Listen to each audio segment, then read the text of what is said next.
গভৰ্ণমেণ্টক support কৰি আহিছোঁ গতিকে এইখিনি সময়ত আমি ক'ম কি গভৰ্ণমেণ্টে ইলেকশ্যনটো পষ্টপন কৰিছে আৰু গভৰ্ণমেণ্টে ইলেকশ্যনটো পাতিব লাগে ইয়াত ৰাইজে যিটো ডেমক্ৰেটিক যিটো প্ৰচেছ হয় এইটো মিছ কৰিছে কাৰণ যোৱা 6 মাহে ইয়াত ইলেক্টেড কোনো ৰিপ্ৰেজেণ্টেটিভ নাই ৰাইজৰ অভাৱ অভিযোগ ক'বৰ কাৰণে তো সেইকাৰণে চিটুৱেশ্যনটো যদি মেনেজেবল হৈছে যিমান শীঘ্ৰে পাৰে নিৰ্বাচনটো পাতিব লাগে সেইটোকে আমি নিৰ্বাচন আয়োগ আৰু অসম চৰকাৰক আহ্বান কৰোঁ ইতিমধ্যে পিকে দত্ত যেটো কাইলৈ আটক হ'ল এই ক্ষেত্ৰত আপুনি কি ক'ব নাই সেইটো ভাল পদক্ষেপ অসম চৰকাৰৰ পিকে দত্তক যিটো এৰেষ্ট কৰিছে আৰু যোনে নহওক কিয় এনেকুৱা কামত লিপ্ত হৈছে ক্ৰাইম কৰিছে এই সকলক মানে শাস্তি দিব লাগে কাৰণ এনেকুৱা ব্যক্তিবিলাকৰ কাৰণে জেনুইন যিবিলাক কেণ্ডিডেট চাকৰি পাব লাগে যিবিলাক ইলিজিবল কেণ্ডিডেট এই সকলে ডিপ্ৰাইভ হৈ যায় আৰু এনেকুৱা মানে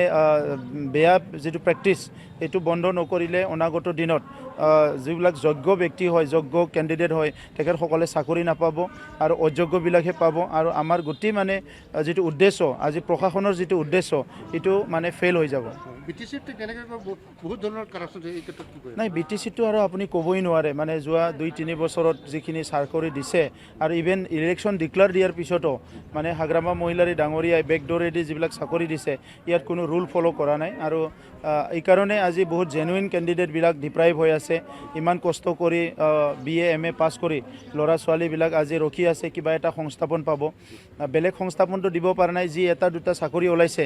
ইয়াতো মানে অঘাত মানে দুৰ্নীতি হৈছে টকা পইচা লৈ পেলাই তেখেতসকলে চাকৰিটো দিছে এইকাৰণে নিজৰ ঘৰৰ মানুহবিলাক চাকৰি দিছে কিন্তু যিবিলাক জেনুইন কেণ্ডিডেট এইবিলাক ডিপ্ৰাইভ হৈছে সেইকাৰণে BTCটো এইটো ইনকুৱাৰী হ'ব লাগে আৰু যিসকলে এনেকুৱা দোষবিলাক কৰিছে তেখেতসকলক শাস্তি দিব লাগে BTC অঞ্চলত বিভিন্ন সৰ্বদলীয় বৈঠকক মূলতঃ যেটো আছে BTR একট ইমপ্লিমেন্টেশনৰ কথাটো চৰকাৰী তৰফৰ পৰা আমাক জনাইছে আৰু আমি চৰকাৰক ধন্যবাদ দিছোঁ কি যোৱা 27 জানুৱাৰীত BTR একট হ'ল আৰু এতিয়া ইমপ্লিমেন্টেশনৰ যেটো পদক্ষেপ লৈছে এইটো আমি চৰকাৰক ধন্যবাদ জনাইছোঁ আৰু ইয়াৰ লগে লগে নিৰ্বাচন কথাটো তেখেতসকলে কৈছে কি COVID-19ৰ যেটো আজিৰ তাৰিখত অসমৰ যেটো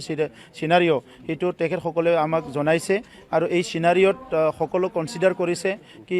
মানুহৰ জীৱন যেটো আছে এইটো সবচে ইম্পৰ্টেন্ট বাট ডেমক্ৰেটিক প্ৰক্ৰিয়াটো ইগনোৰ কৰিব নোৱাৰে এই কাৰণে গভৰ্ণমেণ্টক সবে আপিল কৰিছে কি যিমান শীঘ্ৰে পাৰে নিৰ্বাচনটো অনুষ্ঠিত কৰিব লাগে ইয়াৰ কোভিড প্ৰটোকল মেইনটেইন কৰি প্লাই আৰু ডেমক্ৰেটিক প্ৰক্ৰিয়াটো যাতে থাকে আৰু মানুহৰ জীৱন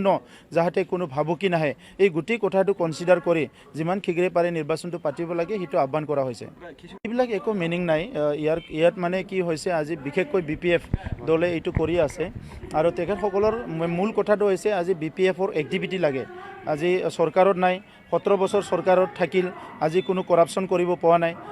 তেখেতসকলৰ সদায় ৰাতি পাৰ্টি কৰিবলৈ হয়তো পইচা নাই এই কাৰণে আজি ধৰ্ণা ৰেলী কৰি মানুহবিলাকক এংগেজ কৰি ৰাখিব বিচাৰিছে ইয়াৰ বাহিৰে একো নহয় নিৰ্বাচনটো হ'বয়ে ইয়াৰ কাৰণে ধৰ্ণা ৰেলী কৰিব লাগে বুলি মই নাভাবো কাৰণ ভাৰতবৰ্ষ এটা গণতান্ত্ৰিক দেশ এই গণতান্ত্ৰিক দেশত গণতান্ত্ৰিক প্ৰক্ৰিয়াটো কোনো ইগনোৰ কৰিব নোৱাৰে today or tomorrow election must be held এইটো আমি জানো সব BPFৰ পৰা সব আঁতৰি যাব এতিয়া সব হাগ্ৰামা মহিলাৰী ডাঙৰীয়াৰ একফালেদি একনায়কত্ববাদ আৰু আনফালেদি চন্দন ব্ৰহ্মৰ যেটো মানে কনস্পিৰেসি ইয়াত বহুত নেতাই টিকিব পৰা নাই আজি আপোনালোকে জানে BPFৰ যোৱা 17 বছৰৰ কান্ধাৰী বিশ্বজিৎ দৈমাৰী আজি দলৰ পৰা ওলাই যাব লগা হ'ল ইয়াত চন্দন ব্ৰহ্ম ডাঙৰীয়াৰ যেটো অভিসন্ধি যে বিশ্বজিৎ দৈমাৰীৰ কেৰিয়াৰ ধ্বংস কৰিব ইমানুৱেলৰ কেৰিয়াৰ ধ্বংস কৰিব আৰু কেজনমান ইয়াত মানে কি আছে BPFৰ নেতা আছে সেই সকলৰ কেৰিয়াৰবিলাক ৰাজনৈতিক কেৰিয়াৰ ধ্বংস কৰিব আৰু ইয়াৰ লগে লগে হাগ্ৰামা মহিলাৰীক খেক কৰি প্লাই তেখেতে মানে মেইন BPFৰ যেটো মেইন গাড়ী তাত তেখেতে বহিব বিচাৰিছে চন্দন ব্ৰহ্মই মানে মন্ত্ৰী হৈ সন্তুষ্ট পোৱা নাই কাৰণ যোৱা যেটো মন্ত্ৰী সভা থাৰ্ড টাইম তেখেতে জিকাৰ পিছত তেখেতক লগে লগে মন্ত্ৰী দিয়া নাই প্ৰমিলা বাইদেউক দিছে আৰু ৰিহন দৈমাৰীক দিছে চন্দন ব্ৰহ্মক মন্ত্ৰী দিয়া নাছিলে তো সেই কথাটো আজি চন্দন ব্ৰহ্মই আজি প্ৰতিশোধ লৈছে আৰু সেই কাৰণে চন্দন ব্ৰহ্মই যেতিয়ালৈকে হাগ্ৰামা খেক নহৈ নাযায় চন্দন ব্ৰহ্ম হাগ্ৰামাৰ এগেইনষ্টত লাগিব আৰু এই BPF দলটো থান বান কৰিহে চন্দনে ৰেষ্ট ল'ব কাউন্সিলৰ ক্ষেত্ৰটো ঠিক এনেকৈ মন্তব্য এইটো কাউন্সিল এছেম্বলি সবতো চন্দন ব্ৰহ্ম হাগ্ৰামা মহিলাৰ ডাঙৰীয়াক সহ্য কৰিব পৰা নাই কাৰণ চন্দন ব্ৰহ্ম তেখেতসকলৰ টিমৰ ভিতৰত সবচে চতুৰ সবচে বেছিকৈ মানে বুদ্ধিয়ক আৰু সবচে টকা পইচা থকা বুলি নিজকে ভাবি লয় আৰু হাগ্ৰামাক 1 নম্বৰত থকা ৰখাটো তেখেতে কেতিয়াও নিবিচাৰে এইকাৰণে আজি এই ঘটনাবিলাক কৰি আছে আৰু চন্দন ব্ৰহ্মই বিচাৰে কি হাগ্ৰামা তেখেতৰ চকুৰ আগত মানে ভিখাৰী হৈ যাওক ধ্বংস হৈ যাওক তেতিয়া তেখেতে আহি পেলাই 1 নম্বৰত চিটত বহি যাব দাদা আজি BKWS কেবিনেট থাকিবা আছে কেবিনেটত আজি পাছ হ'ব এইটো আমি শুনি আছোঁ আৰু পাছ হ'ব লাগে কাৰণ এই বড়ো কছাৰী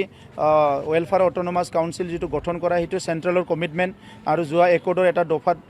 সন্নিৱিষ্ট কৰা হৈছে এইটো কোনো ডিলে কৰিব নালাগে আমি চৰকাৰক আহ্বান কৰিছোঁ আজি কেবিনেটত পাছ কৰিব লাগে ইয়াৰ পিছত বড়ো কছাৰী ৱেলফেয়াৰ কাউন্সিলটো গঠন কৰি দিব লাগে আমি যদি আগত BPF তাত যাওঁ সাইলেন্ট ৱাৰ চলি আছে নেকি BPFৰ মাজত নাই BPFৰ এতিয়া সাইলেন্ট ৱাৰ নাই এইটো মানে অপেন হৈ গৈছে ইয়াত কোনো মানে সাইলেন্ট ৱাৰ বুলি কথা নাই আপুনি চাওক 2 দিনমান পিছত হাগ্ৰামা মহিলাৰী ডাঙৰীয়াক চবেই এৰি গুচি যাব আধাটো UPPLত আহি গ'ল আৰু তেখেতসকলৰ বহুত নেতা মানে দল এৰি গুচি যাব আৰু হাগ্ৰামা মহিলাৰী ডাঙৰীয়াৰ যিটো স্বেচ্ছাচাৰী যোৱা মানে 17 বছৰে টকা পইচা দাবী ধমকি বন্দুক বাৰুদৰ ৰাজনীতি এইটো মানে দলৰ নেতাবিলাক অতিষ্ঠ হৈ গৈছে কোনো গণতন্ত্ৰ নাই আনপিনেদি চন্দন ব্ৰহ্মৰ যিটো 24 ঘণ্টাৰ যিটো ষড়যন্ত্ৰ তেখেতে 24/7 চন্দন ব্ৰহ্ম ডাঙৰীয়া ষড়যন্ত্ৰ কৰি থাকে এই ষড়যন্ত্ৰবিলাক তেখেতসকলৰ নেতাবিলাক ভাল পোৱা নাই আজি সেইকাৰণে আজি BPF এৰি যাব আৰু ইয়াত মূল কথাটো হৈছে চন্দন ব্ৰহ্ম ডাঙৰীয়াই হাগ্ৰামা মহিলাৰীক ডুবোৱাৰ কাৰণে চেষ্টা কৰি আছে যোৱা ডেইজিং ফেষ্টিভেলত তাতে বহুত মাৰামাৰি হৈছে আৰু চন্দন ব্ৰহ্ম ডাঙৰীয়াৰ বহুত মানে কেডাৰবিলাকক হাগ্ৰামা মহিলাৰী ডাঙৰীয়াৰ কেডাৰবিলাকে মাৰিছে দুটাৰ পিছত মাৰপিট হৈছে আৰু কোকৰাঝাৰতে আহি দৰ্জা বন্ধ কৰি পেলাই বহুতে মাৰপিট কৰিছে এইবিলাক কল ৱাৰটো আগৰ পৰা চলি আছিলে আৰু সেইটো এতিয়া অপেন হৈ গ'ল গতিকে এতিয়া BPF আৰু BPF হৈ নাথাকে এইটো চিয়ৰ হৈছে